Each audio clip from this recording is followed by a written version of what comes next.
Assalamu alaykum, hörmətli televizor görgüçülər. Yaxşımsızlar? Yaxşımsızlar.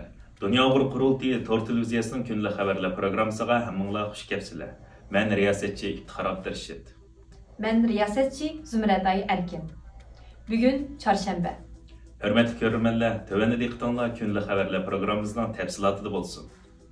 Bu yil 10 ayning 24 kunidan 27 kunigacha Bosniyaning poytaxti Sarayevoda chaqirilgan Dunyo Uyg'ur Qurultayining 8 navbatlik umum vakillar qurultayi Bosniya qirg'inchiligidan Uyg'ur qirg'inchiligiga nazar degan temadagi xalqaro muhokama yig'ini boshlanadi. 1995 yili 7 oyda Bosniyaning Srebrenica rayonida 2 dunyo urushidan buyongi eng zo'r qirg'inchiliklarning biri yuz bergan. 8372 nafar bosniyalik musulmon Sırp faşist güçler tərəfindən 5 gün içində qırıb taşlanğan. 2016 yılı 3 ayının 24 günü Mərkəzi Gollandiyanın Lahi şəhərindəki Xalqara Cəza Məhkəməsi bu qırğınçılıqda bevosita məsuliyyəti bolğan və qırğınçılıq qo'mondonlik qilgan Sırp faşist liderlərdən Radovan Karadzic, Ratko Milatić başçılığındakı bir türküm uruş cinayətçilərini müddətsiz və müddətli qamaq cəzalarına hökm qılğan. Bu yıl 5 ayda Birləşmiş Dövlətlər Təşkilatı 84 devletinin qo'shilishi bilan har yili 7 ayning 11 kunini Srebrenica qirg'inchilik xotir kuni deb bekitgan. BDTning mazkur qaroriga Xitoy va Rossiya boshchiligidagi 19 davlat qarshi ovoz bergan edi. 8 navbatlik Dunyo Uyg'ur Qurultayi tayyorlik komitetining raisi Farhod Yo'rinqosh apandimning stansimizga bildirishicha, Dunyo Uyg'ur Qurultayining 8 navbatlik umum vakillar qurultayini irqiy qirg'inchilik yuz bergan Bosniyada etishni qaror qilishlik asosli maqsadmi, navbatda jiddiy davom qilayotgan Uyg'ur irqiy qirg'inchiligini xalqaro jamoatchilikka yana bir qatim kuchli holda eslatib o'tish va dunyo jamoatchiligining diqqat e'tiborini Uyg'ur irqiy qirg'inchiligiga markazlashtirishni qo'lga keltirishdan iborat bo'lib, bu navbatlik qurultayning rasmiy taklifnomasi oldimizgi kunlarda qurultay vakillariga va chet ellik mehmonlarimizga avatilishga boshlandi. Bu yil 7 ayning 11 kuni Bosniyaning BDTning yuqori qarori bilan tunji qatim o'tkazilgan Srebrenica qirg'inchiligi xotir kuni faoliyatiga Dunyo Uyg'ur Qurultayining markazdagi rahbarlaridan tarkib topgan 5 kishilik bir hay'at taklif bilan berib qatnashgan. Shuning bilan birga mazkur hay'at Bosniyada bir qator muhim uchrashish va tekshirishlarda bo'lib qaytib kelgandan keyin Qurultay raisligiga 8 navbatlik Dunyo Uyg'ur Qurultayini Bosniyada chaqirishning texmi ahamiyatli bo'lganligi haqida taklif sungan. Ularning bu taklifi Qurultay raisligining birdek ma'qulligidan o'tgan. Qurultay raisligining 8 navbatlik Dunyo Uyg'ur Qurultayini bu yil 10 ayning 24 kunidan 27 kunigacha Bosniyaning poytaxti Sarayevoda chaqirish haqidagi mazkur qarori 8 ayning 4 kuni chaqirilgan 8 navbatlik Dunyo Uyg'ur Qurultayi vakillarining tor orqali chaqirilgan tunji navbatlik umum yig'inida oxirgi qatim vakillarning tasdiqidan o'tkazilgan edi. 8 navbatlik Dunyo Uyg'ur Qurultayi vakillarining o'zlarini 10 ayning 24 kunidan 27 kunigacha Bosniyaning poytaxti Sarayevoda chaqirilgan 8 navbatlik qurultayning har qaysi rahbarlik organlariga nomzodlik ko'rsatish muddati 8 ayning 10 kuni boshlanib, 9 ayning 10 kuni oxirlashadi. Bu muddatdan keyin yo'llangan nomzodlik iltimoslari inovatsiz bo'ladi.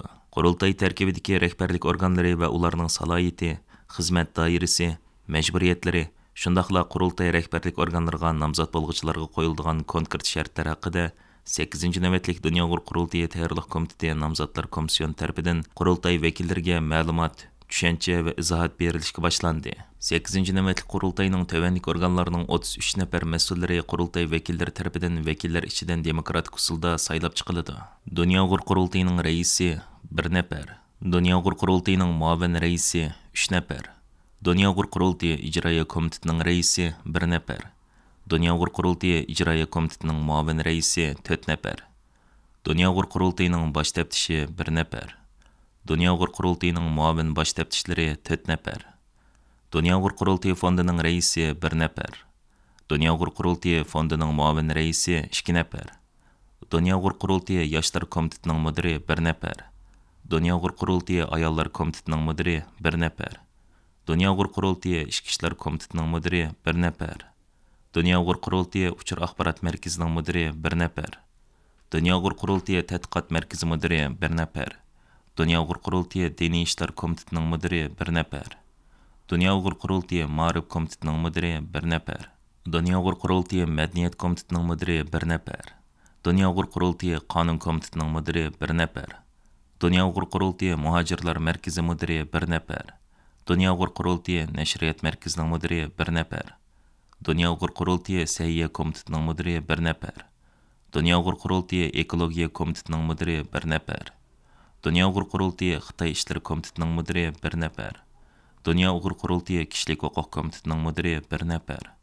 Dünya Uyghur Qurultayı Təntarbiya Komitetining müdiri 1 nəfər. Yuqarqılardan başqa yana Qurultay nizamnomasining qo'shimcha moddasiga asosan Qurultayning oliy maslahatchilari, bosh kotibi, bayonotchilar, Qurultayning har qaysi ellardagi vakolatchilari, Qurultayning har qaysi davlatlarda ta'sis qilgan ishxonalarining mudirlari va Qurultay arxiv bo'limining mudiri, Dünya Uyghur Qurultayı raisining bevosita tayinlashi va Dünya Uyghur Qurultayı ijroiya komitetining tasdiqi bilan vazifaga qo'yiladi.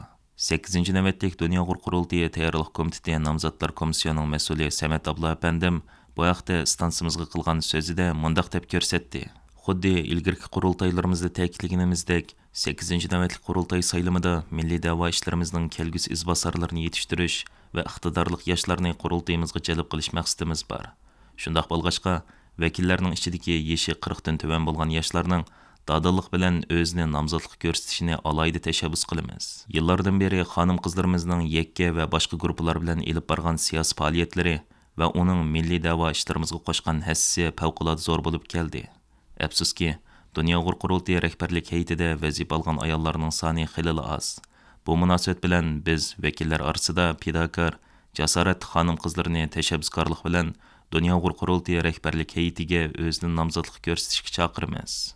Hürmetli görürmenler, tövene diqtanlarga kunli xabarlar programımızdan tafsilotini sunduq. Keyin qitimliq sonimizgacha ko'rishgacha aman bo'laysizlar. Stansimizning YouTube kanaliga a'zo bo'lishni unutmang. Xayr xo'sh.